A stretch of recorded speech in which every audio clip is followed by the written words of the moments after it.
ایک صاحبہ ہیں جن کا نام سارہ ہے، وہ ابھی لکھتی ہیں یوٹیوب پہ کمنٹس میں ان کا سوال آیا ہے کہ میں نیو مسلم ہوں اور قضا نماز جو پڑھیں گے وہ کتنی رکعت پڑھیں گے، ظہر کی قضا جو پڑھیں گے کتنی پڑھیں گے، عصر کی قضا نماز کتنی رکعت پڑھیں گے.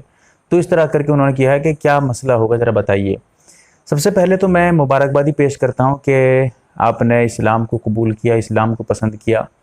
دیکھیے آپ کا جواب یہ ہے. اس سے پہلے ایک مسئلہ اور بتا دوں آپ کو.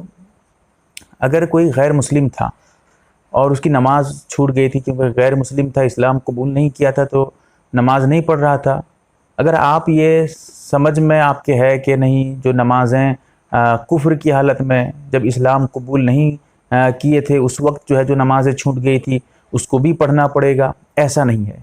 اسلام قبول کرنے کے بعد اگر آپ سے نماز چھوٹے تو پھر قضا پڑھنی پڑے گی، اور نماز چھوڑنا اس وقت پھر حرام ہے، گناہ کبیرہ ہے اسلام قبول کرنے کے بعد. لیکن اگر اسلام قبول نہیں کیا گیا تھا، اس سے پہلے کوئی نماز آپ کی چھوٹی ہے تو اس نماز کو پڑھنے کی ضرورت نہیں ہے. اب وہ قضا نماز ضروری نہیں ہے آپ کے لیے. اب رہی یہ بات کہ اگر اسلام قبول کرنے کے بعد کسی کی نماز چھوٹ جاتی ہے تو وہ کتنی رکعت نماز پڑھے گا.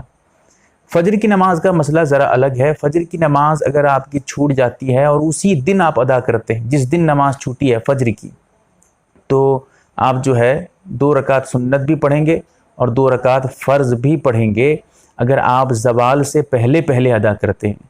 اور اگر آپ زوال کے بعد ادا کرتے ہیں، اسی دن ادا کرتے ہیں یا اس کے بعد کسی بھی دن ادا کرتے ہیں، تو ایسی صورت میں صرف 2 رکعت فرض نماز پڑھیں گے فجر کی. اس کے علاوہ کچھ سنت وغیرہ نہیں پڑھیں گے، ہے بھی نہیں، قضا صرف فرض نماز کی ہے.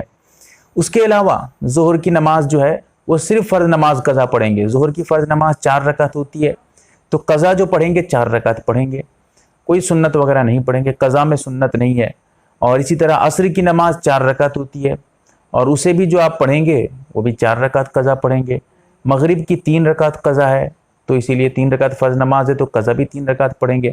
عشاء میں ذرا سمجھنے کا ہے، یہاں بھی لوگ غلطی کر جاتے ہیں کہ عشاء میں جو ہے صرف 4 رکعت قضا کر دیتے ہیں. 4 رکعت قضا تو کرتے ہیں، ٹھیک ہے عشاء کی نماز ہے وہ، لیکن وطر کی نماز جو نماز وطر ہے، وطر نماز جو ہے وہ بھی ضروری ہے، اس کی بھی قضا ہے اور وہ 3 رکعت ہے. یعنی عشاء کی 4 رکعت قضا کریں گے، قضا نماز پڑھیں گے، اور وطر نماز 3 ہے تو 3 رکعت اسے بھی پڑھیں گے کیونکہ وہ واجب ہے، اس کی بھی قضا ہے اور ضروری ہے اس کو بھی پڑھنا. لہٰذا 5 وقت کی نماز قضا نہیں ہے بلکہ 6 ہو جائے گی.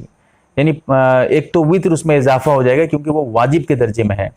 تو اسی لیے اس کو بھی سمجھنا ہے. لوگ غلطی سے یہ سمجھ بیٹھتے ہیں کہ اچھا قضا پڑھیں گے تو سنت بھی پڑھیں گے. اب اس مقصد سے کہتے ہیں ارے اتنی نمازیں کون پڑھے گا، پھر اس اعتبار سے سستی کی وجہ سے اسے بھی چھوڑ دیتے ہیں کیونکہ سنت بھی پڑھنا ضروری سمجھتے ہیں.